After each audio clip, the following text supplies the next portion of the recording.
vocês um slide. Pessoal, vocês estão vendo o slide? Me dê o retorno aí, se vocês estão acompanhando na tela de vocês. Chegou para vocês? Sim, dá para ver. Pronto, pessoal, isso aí é uma atividadezinha que está na página 88 de vocês, tá certo? Que eu vou mandar vocês circular algumas questões para você ter como base para estudar. E a gente vai debatendo devagarinho. Qualquer dúvida pode interromper e me perguntar. Até porque vocês não abrem a câmera, não tem como ver se vocês estão entendendo ou não. Gente, então, o primeiro conceito que a gente tem que aprender aí sobre esse assunto que está na página 82 é quando ele disse que o Brasil ele é considerado um país de tamanho continental. Quando ele fala isso, ele quer dizer que o nosso país, as fronteiras dele são tão grandes que ele se assemelha a um continente.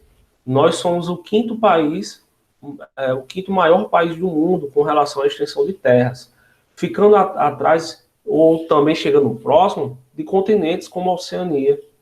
Tá certo? Então, toda vez que você ouvir isso, vocês não estranhem, porque realmente nós somos um país enorme. Nossas fronteiras, elas são tão grandes que até o tamanho dessas fronteiras, elas causam prejuízo para nós, como é o caso da nossa fronteira com nossos países vizinhos aqui do lado oeste, né, Paraguai, Chile, a questão do contrabando, a questão do narcotráfico, né, que vez ou outra, ou diariamente, acontece aí operações para inibir isso, mas uh, pelo grande tamanho de nossas fronteiras, isso praticamente é impossível, tá certo? Só se a cada 100 metros, vamos dizer assim, a gente tivesse uma barreira policial para inibir, né? Mas mesmo assim, eu acho que ele ainda dava um jeito. Então, a gente tem que ter isso em mente, tá certo? Aí eu tenho aí a segunda questão que ele diz assim: descreva com suas palavras o processo de ampliamento do território brasileiro. Antigamente, no tempo do Brasil colônia, a gente tinha, deixa eu ver aqui, página 82, tá certo? Para quem está perguntando. Antigamente, né, no tempo da colonização, os portugueses, né, o colonizador, ele só ocupava o litoral do nosso país. Né? Posteriormente, vocês sabem que teve um tratado chamado Tratado de Madrid, que era um tratado entre a Espanha e Portugal, aonde que Portugal ficava com essa parte leste, né, do continente americano, assim, por dizer, e os espanhóis ficavam com a parte oeste, né, que era a maior parte. Só que Portugal não respeitou essas fronteiras, tá certo? Eles não, cada vez mais eles iam adentrando para o interior do nosso continente, né, com diversas expedições religiosas, com as expedições dos bandeirantes, né, com os agricultores, não, os pecuaristas da época, né, na criação de gado, tudo. Então, por esse limite não ser respeitado, foi que Portugal cada vez mais foi ganhando abertura para aumentar suas terras. Então, no início, a divisão, só fazendo uma ressalta aqui, eu acho que eu me enganei. No início, tinha o Tratado de Tordesilhas, né, esse que dividia o nosso continente em dois, né, ficando a menor parte para Portugal, a menor parte para a Espanha, tá certo? Posteriormente, por não ser respeitado esse tratado, né, foi que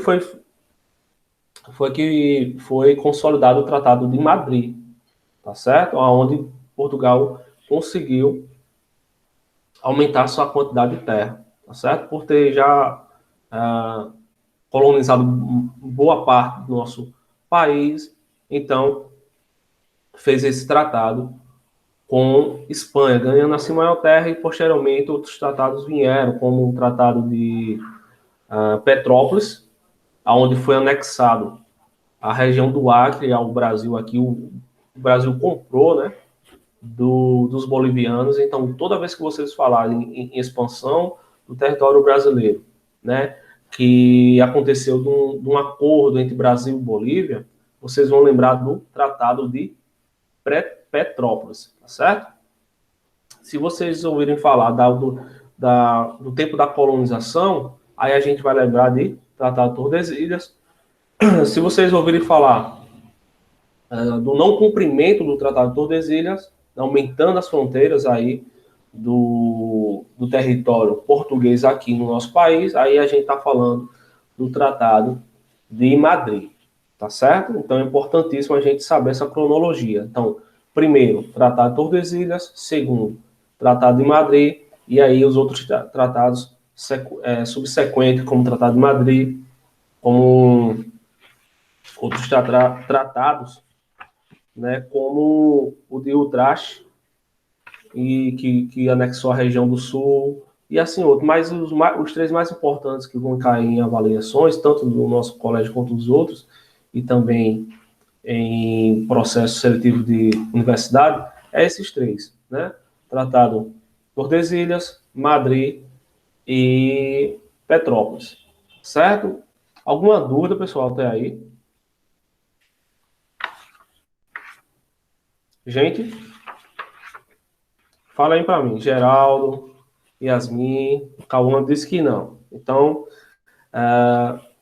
estamos bem, né? Aí, outro conceito importante que a gente tem que ter em mente é a questão dos limites do nosso Brasil. E a gente pode, isso aí já com o nosso território todo anexado, todo consolidado, tá certo? E isso aí a gente pode observar na página 84 e 85.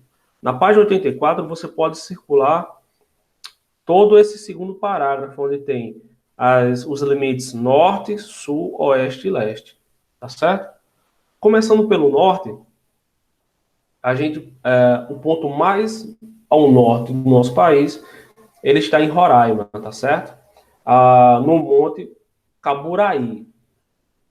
Ao sul, o ponto mais ao sul do nosso país, ele está situado no Arroio Chuí. A leste, tá certo? Aqui está concentrada a Paraíba. O ponto mais a leste do nosso país é a Ponta dos Seixas, né? Bem conhecido pela gente. E ao oeste, o ponto mais oeste do nosso país é a Serra da Contamana, tá certo? Então, lembrar desses limites também vai nos ajudar na hora da nossa prova. Tá ok, pessoal? E aí também vai cair sobre os nossos fusos horários. O nosso país é tão grande que ele compreende 4 linhas de fusos, tá certo? Fusos horários são essas linhas imaginárias que levam em consideração o horário do meridiano de Greenwich, né? Do fuso horário de Greenwich. Então, cada vez mais que a gente se afasta para a direita, para a leste, do meridiano de Greenwich, as horas vão se avançando, porque a luz solar chega pelo leste, tá certo? Então, nessa rotação, cada vez a leste, o Sol vai chegando primeiro. A oeste, do meridiano de Greenwich, as horas vão se atrasando, que é o caso do Brasil. Então, nós estamos compreendidos em 4 fusos. O -2, que é menos 2 horas do fuso horário de Greenwich. No -3, que aí é o que a gente faz parte, que é o horário de Brasília, que é menos 3 horas com relação ao horário de Greenwich. -4, que é a região central do nosso país, a boa parte ali do Amazonas, os Mato Grosso.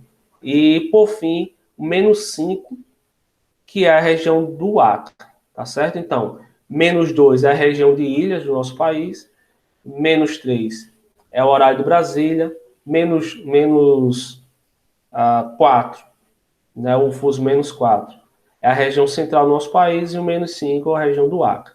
O que é que isso de fato vai significar? Que, por exemplo, em Fernando de Noronha é 1 hora da tarde. Aí a gente pergunta que horas são no Rio de Janeiro. Então, se ele está -2, né, fuso, e eu fui para o -3, eu estou voltando. Se lá é 1 hora da tarde, em Rio de Janeiro vai ser 12 horas. Isso aí é bem facinho também da gente entender. Tá certo? Deixa eu levar aqui para as questões, que eu tenho umas questões que eu quero que você marquem. Então, marca essa questão de número 2 da página 88. Tá certo?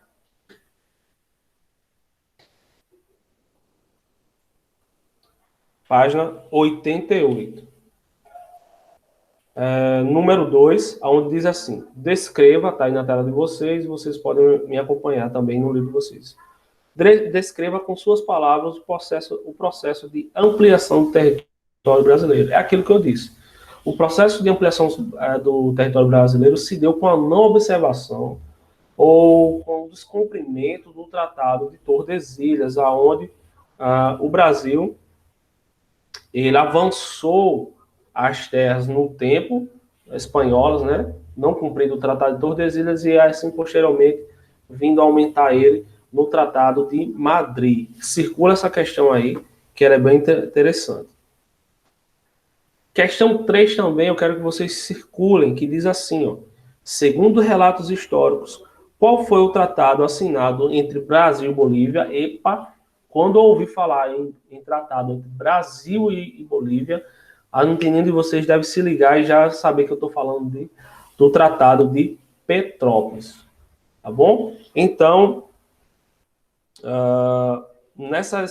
nessa página 88, eu quero que vocês circulem essas duas questões, que elas são super interessantes para a nossa avaliação. Tá certo? Aí a gente vai cair na página 90, pessoal. Página 90. Primeira questão diz assim: sobre a posição geográfica do Brasil, analisa as afirmações a seguir.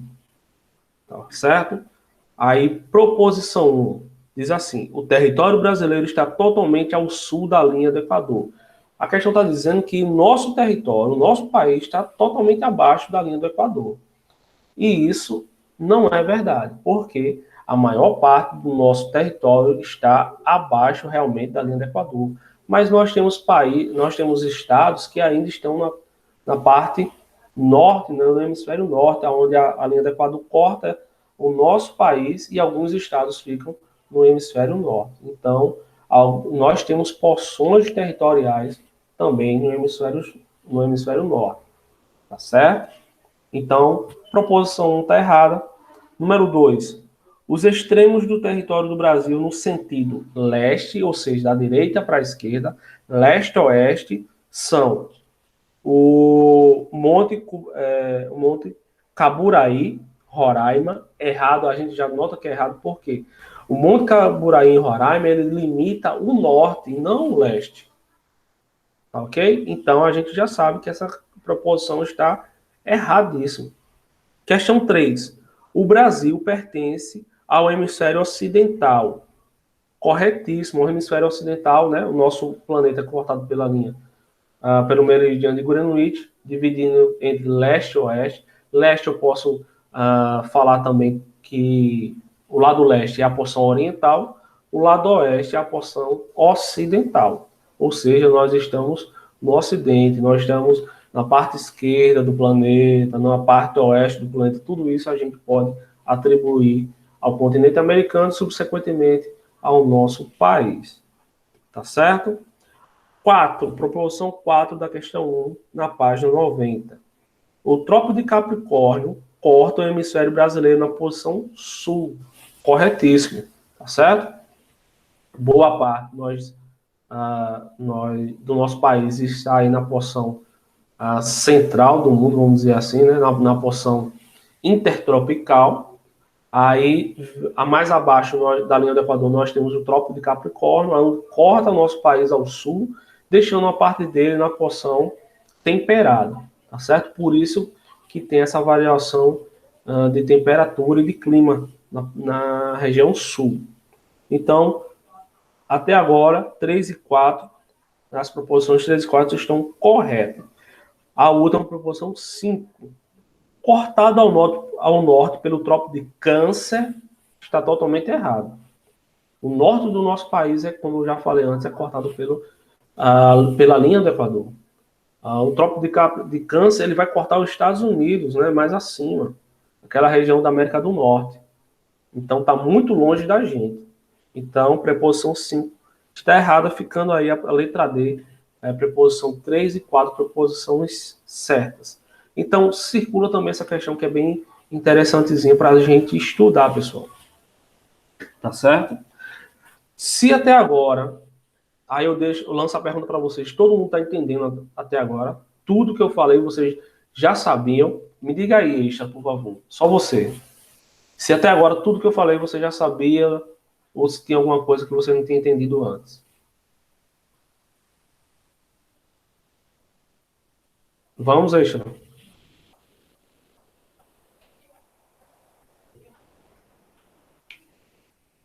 Eita, que ninguém quer falar hoje.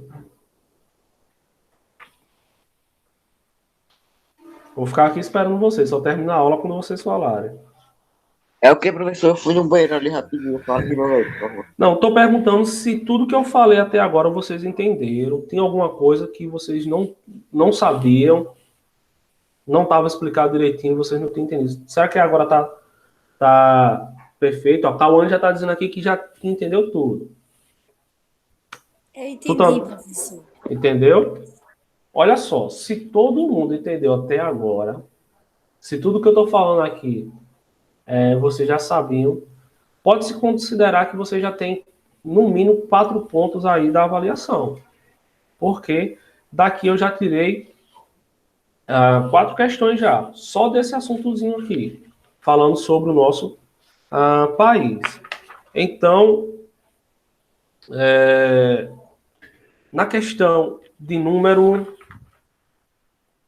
Deixa eu ver aqui a mudança. De número 11, tá certo? Na página 94. Acompanha aí comigo também a página 94, questão 11, que fala sobre os limites, né, geográficos, norte, sul, leste, oeste. Tá bom? Circula essa questão também, que é importantíssima. Ela diz assim, a partir da observação do mapa...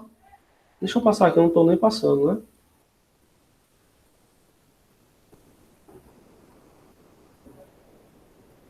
Pronto, chegamos nela. Olha só. A partir da observação do mapa do Brasil, onde estão colocadas as dimensões e os pontos extremos, coloque V para a preposição certa, né? As verdadeiras, e F para as falsas. Certo? Aí, preposição da letra A diz assim: como consequência das dimensões leste, ou seja, da direita para a esquerda, tá certo?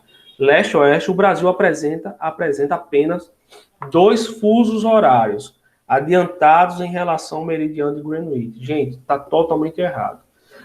Da direita para a esquerda, né, no nosso limite, direita para a esquerda, ou em outras palavras, de leste a oeste, eu vou repetir isso até vocês entenderem.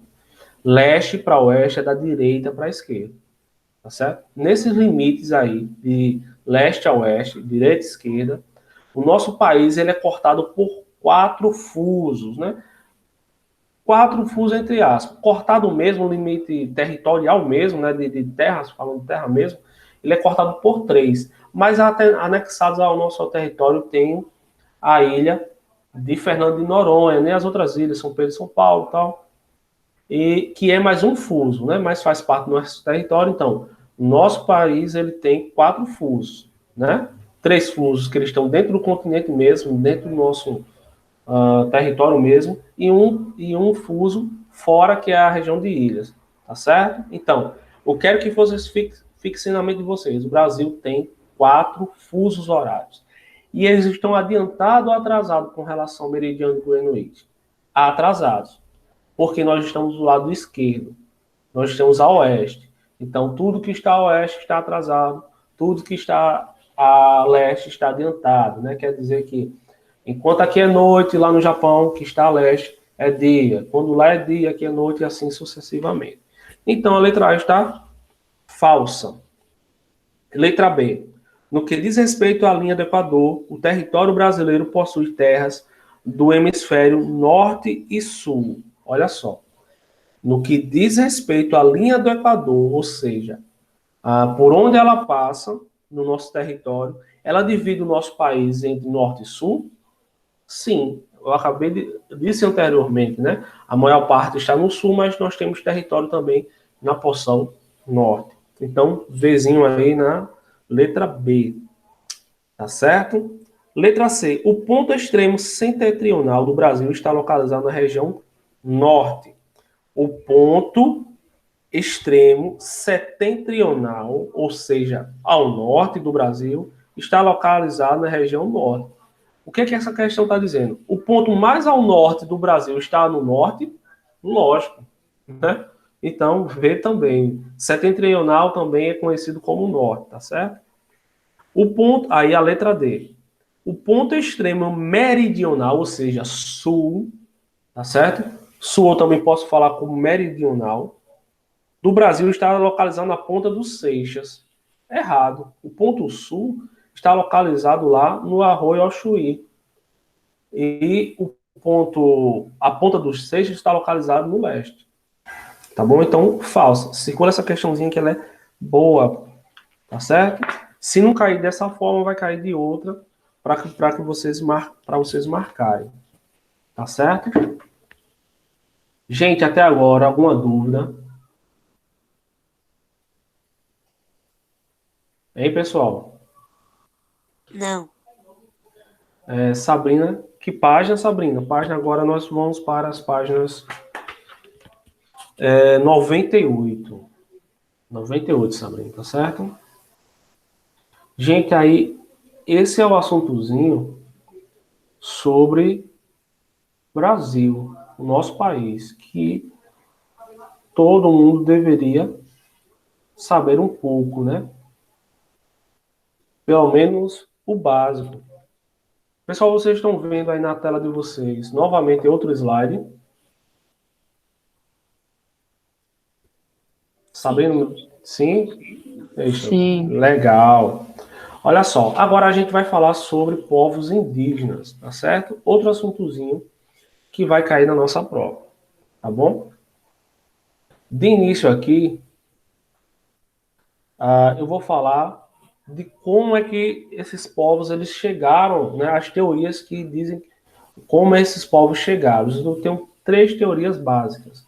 Eu tenho a teoria tradicional, que diz que o homem veio pelo Estreito de Bering, no último tempo, né, na última glaciação, aonde o mar deu uma secada, deu uma baixada, criando uma faixa de terra entre o leste da Rússia com o oeste ali na região do Canadá, onde fez uma espécie de uma ponte e aonde esses seres humanos puderam cruzar, chegando até ao nosso continente americano.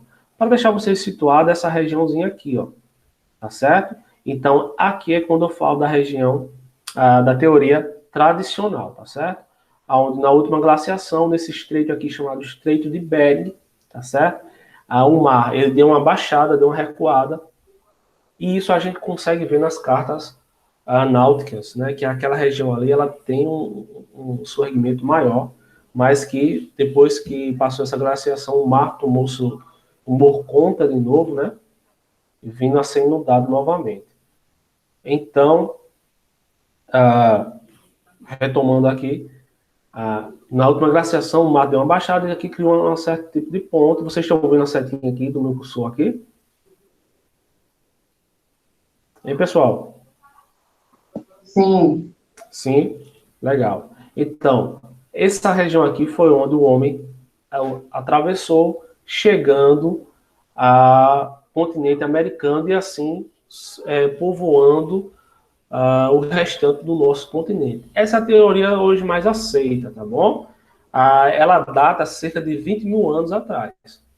A segunda teoria é a teoria malaico ou malásio polinésio, tá certo? E o que é que essa teoria diz? Ela é bem mais simples de entender. Ela diz que o homem saiu daqui, dessa região da Polinésia, né, da Oceania, veio navegando de ilha em ilha no Oceano Pacífico até chegar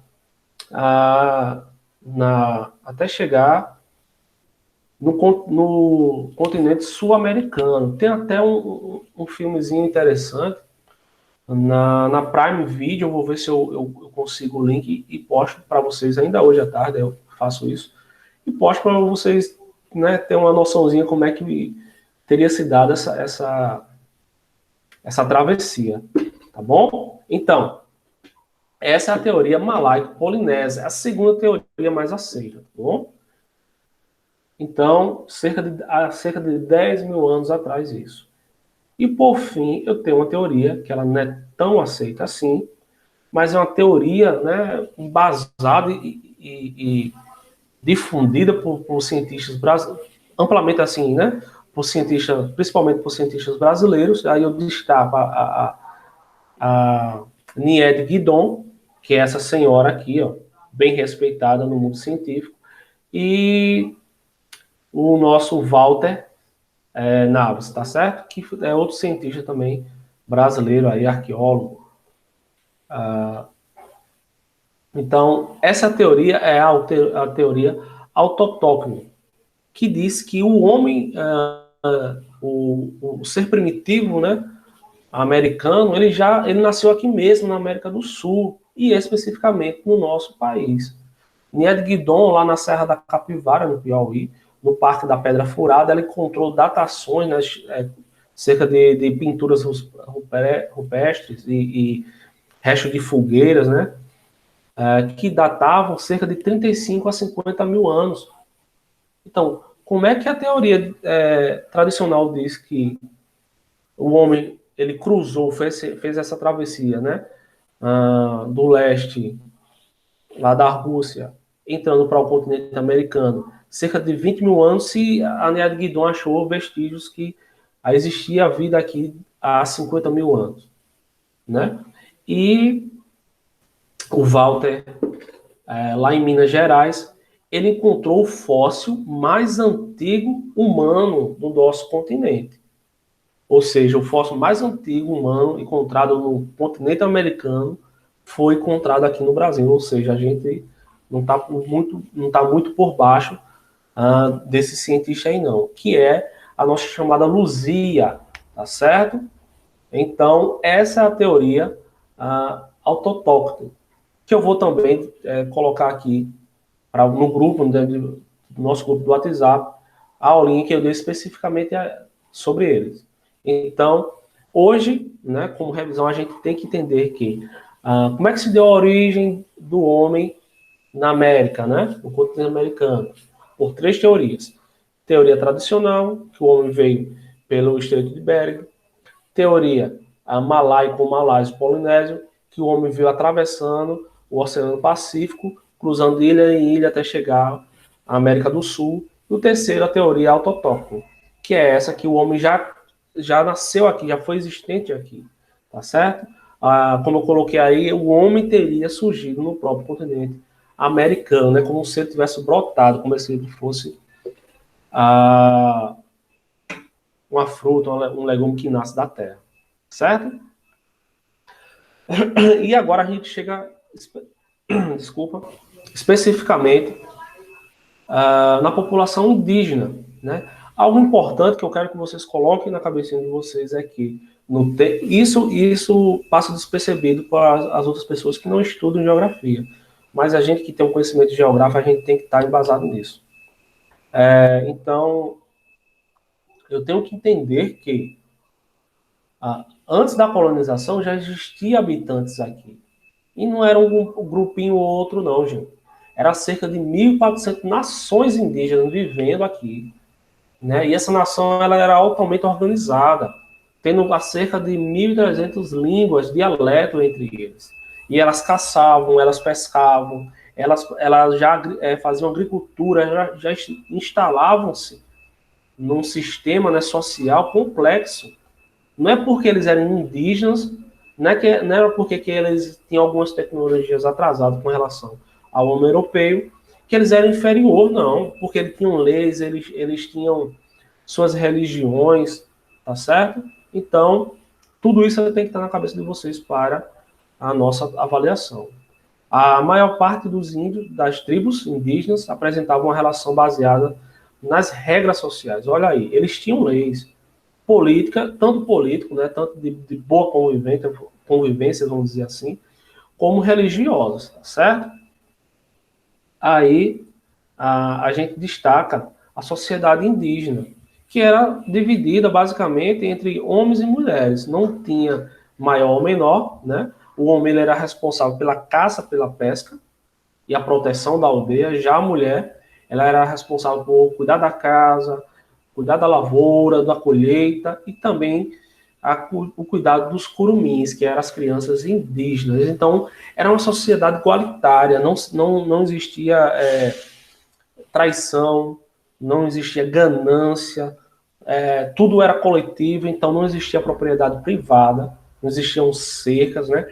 Então, se um caçava, ele dividia com os demais. Se um plantava, ele dividia com os demais, né? Utopicamente era uma sociedade perfeita, tendo os modos deles lá de vida, né? Mas ele não tinha